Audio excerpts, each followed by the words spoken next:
안녕하세요. 지난 영상에서는 우리 아이가 언어 치료를 받을 수 있는 대표적인 기관, 복지관, 병원, 사설 언어치료센터의 각각의 장단점에 대해서 이야기를 나눴는데요.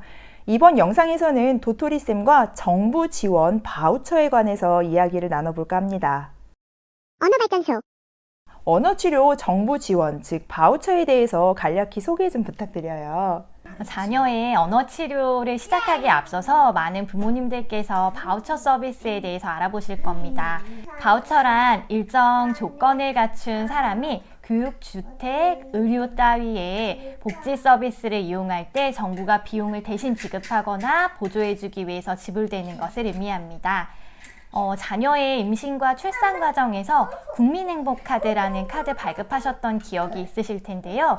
그 카드와 같이 카드가 발급이 되고 월별 치료 비용으로 쓰일 일정 금액이 입금이 되는 형태라고 이해하시면 쉬울 것 같습니다. 그럼 영유아기부터 청소년기까지 이용할 수 있는 바우처 서비스에 대해서 안내해 드리겠습니다.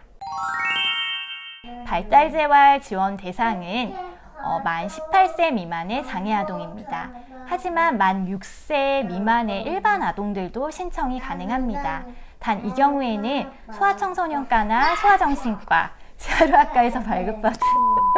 재활의학과에서 발급받은 발달재활 서비스 의뢰서와 세부 영역의 검사 결과서 그리고 검사 자료를 함께 제출하셔야 합니다. 장애 진단을 받은 경우에는 만 18세까지 지원이 가능하고요. 장애 진단이 없는 영유아 같은 경우에는 만 6세까지 지원이 가능합니다. 하지만 장애 진단이 있거나 언어가 느리다고 모두 발달 바우처 혜택을 볼 수 있는 건 아닙니다.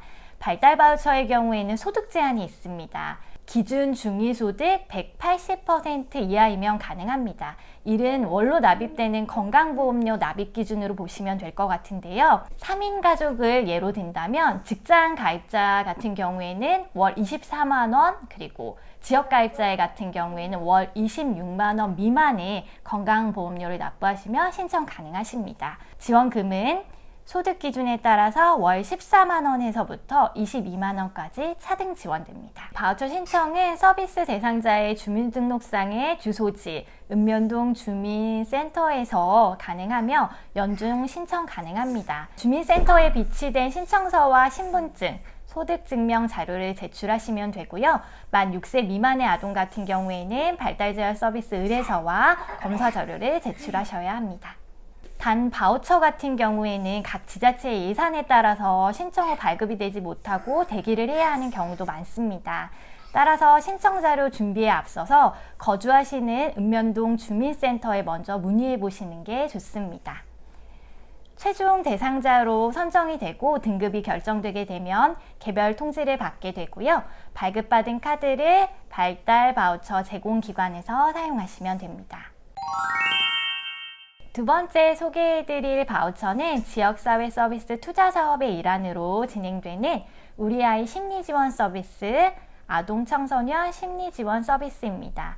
우리 아이 심리지원 서비스와 아동 청소년 심리지원 서비스는 동일한 바우처이며 지역에 따라서 칭하는 명칭이 다를 뿐입니다. 같은 내용이니 참고하여 들어주시면 됩니다. 우리 아이 심리지원 바우처 서비스는 만 18세 이하의 일반 아동을 대상으로 지원이 됩니다. 지원 결정이 된 이후에 1년간 사용이 가능하고요. 재심사하여 최대 2년까지 사용 가능한 바우처입니다. 또한 장애 진단과 관련 없이 의사의 진단서나 소견서를 받은 아동, 교사, 유치원장, 어린이집 원장의 추천을 받은 아동, 사설센터의 임상심리사의 소견서를 받은 아동까지 신청 가능합니다. 의사 진단서가 필수 제출 서류가 아니기 때문에 발달재활 바우처보다는 신청이 좀 더 용이하다고 할 수 있습니다. 실제로 사설치료센터에서 바우처를 받는 친구들 중에서 단순 언어발달 지원이나 단순 조음치료를 받는 아동들 같은 경우에는 이 바우처를 이용하는 경우들이 많습니다. 우리 아이 심리지원 바우처 같은 경우에도 소득 제한이 있습니다. 기준 중위소득 140% 이하면 신청 가능합니다. 지원금은 월 11만 2천 원에서 14만 4천 원까지 차등 지원됩니다. 발달 바우처와 마찬가지로 읍면동 주민센터에서 신청 가능하시고요. 연중 신청 가능하지만 지역에 따라서 신청 기간이 상이할 수 있기 때문에 자세한 사항은 주민센터에서 확인해 보시기 바랍니다. 제출 서류는 주민센터에 비치된 신청서와 진단서 또는 추천서입니다.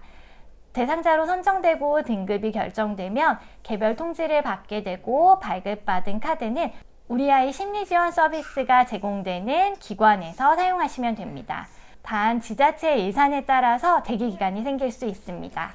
발달재활 바우처와 우리 아이 심리지원 바우처 모두 보건복지부에서 실시한다는 데에 공통점이 있습니다. 하지만 위에 말씀드린 바와 같이 지원 대상과 지원 기간의 차이가 있습니다.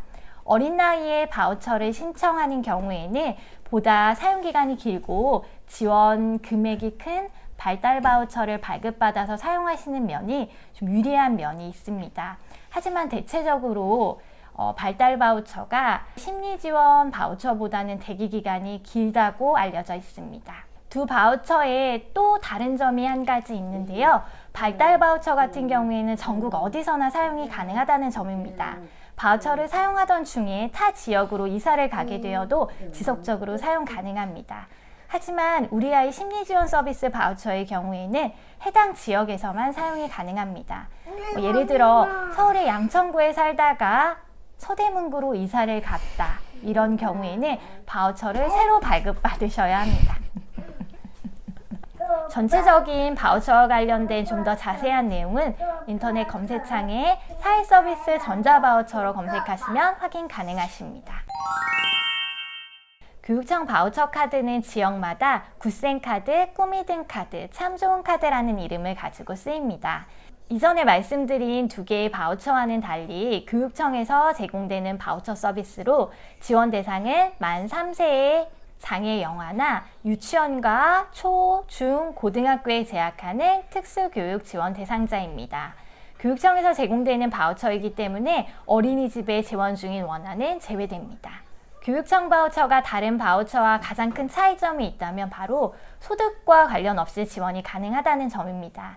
유치원 또는 학교 담임 선생님이나 특수학급 선생님을 통해서 특수교육지원센터에 신청하신 이후에 특수교육지원센터에 방문을 하셔서 자체평가를 실시하게 됩니다. 그리고 나서 대상자가 선발되는 방식입니다.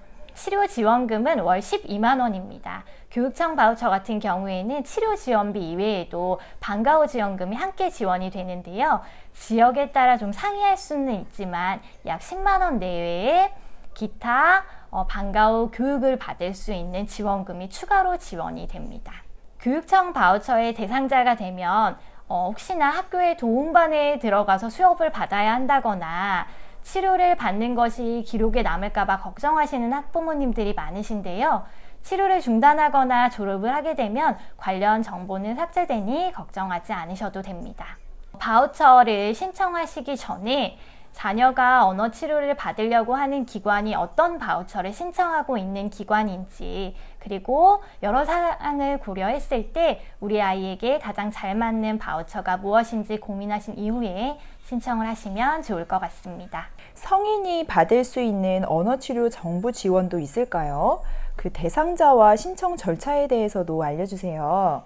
실제로 제가 복지관, 병원, 사설센터에서 근무를 하면서도 성인분들을 대상으로 하는 지원은 거의 없었던 것 같아요. 그리고 제가 이번 인터뷰를 준비를 하면서 병원 사회사업실에 근무하는 친구를 통해서도 문의를 했는데 병원 같은 곳에 기탁되는 기금들도 아동을 위해서 쓰일 수 있는 기금이 100이라면 성인분들을 위해서 쓰일 수 있는 기금은 10도 채 되지 않는다고 합니다. 그래서 병원 같은 경우에도 성인분들을 위한 치료 서비스를 위해서 제공되는 기금은 거의 없다는 이야기를 들었습니다. 네, 참 안타깝네요.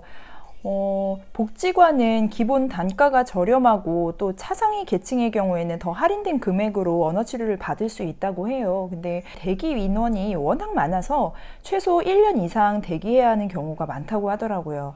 또 병원은 병원의 규모와 내규에 따라서 이 언어 치료 자체가 이 행위가 급여 또는 비급여로 적용이 될 수 있지만 본인 부담금 또한 본인이 가입한 실비보험의 성격에 따라서 지원 여부가 또 결정이 된다는 걸로 알고 있어요. 병원 내 치료비 단가 자체가 워낙 높은 편이라서 지원을 받는다 하더라도 환자 입장에서는 조금 부담을 느낄 수 있죠. 성인도 수요가 많을 텐데 사각지대에 놓이는 것은 아닌지 조금 염려스럽습니다. 저희가 놓쳐서 알려드리지 못한 성인 언어 치료 바우처가 있다면 댓글로 알려주시면 감사하겠습니다. 언어발전소. 자, 그러면 다음 질문으로 드릴게요. 사회복지사 백그라운드를 가진 언어치료사 선생님이신데요. 본인만의 강점 또는 무기가 있다면 뭐가 있을까요? 사회복지사와 언어재활사가 가장 크게 갖는 공통점은 사람을 대상으로 하는 일이라고 생각을 합니다. 사회복지사의 주요 업무가 대상자를 만나서 상담하고 그들에게 필요한 서비스를 연계해주고 그들이 좀 더 좋은 삶을 살 수 있도록 조력자의 역할을 하는 건데요. 언어재활사 역시 대상자가 필요한 서비스, 즉 치료를 계획을 하고 제공하고 그들이 그 목표를 이루어갈 수 있도록 조력자의 역할을 한다고 생각을 합니다. 그런 의미에서 제가 사회복지사로서 일했던 그 4년이라는 시간이 언어재활사로 일하는 데 큰 밑거름이 된다고 생각합니다. 언어재활사의 가장 큰 역할은 대상자에게 직접적으로 서비스를 제공하는 것도 있지만 그 보호자분들을 상담하고 교육하는 일이라고 생각합니다. 그런 의미에서 복지관에서 근무하면서 다양한 대상자분들을 만났던 시간과 경험들이 보호자분들을 상담하고 그분들이 가진 고민을 함께 나누는 사람으로서 갖추어야 할 그런 소양을 쌓는 데 많은 도움이 됐다고 생각합니다. 앞으로 어떤 치료사가 되고 싶으세요? 어떤 언어 치료사가 되어야 할까 제가 늘 고민하는 부분입니다.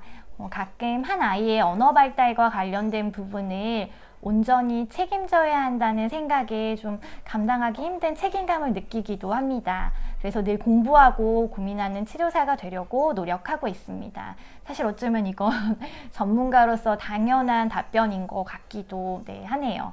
그리고 또 하나는 저는 대상 아동과 부모님들께 편안함을 주는 언어 치료사가 되고 싶습니다.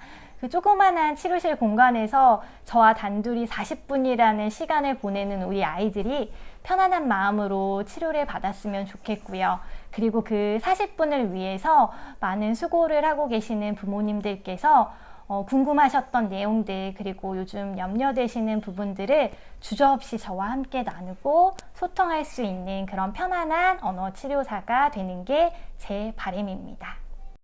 언어발전소. 이 영상이 도움이 되었다면 좋아요와 구독, 댓글과 알림 설정 부탁드립니다. 감사합니다. 감사합니다. 라라라.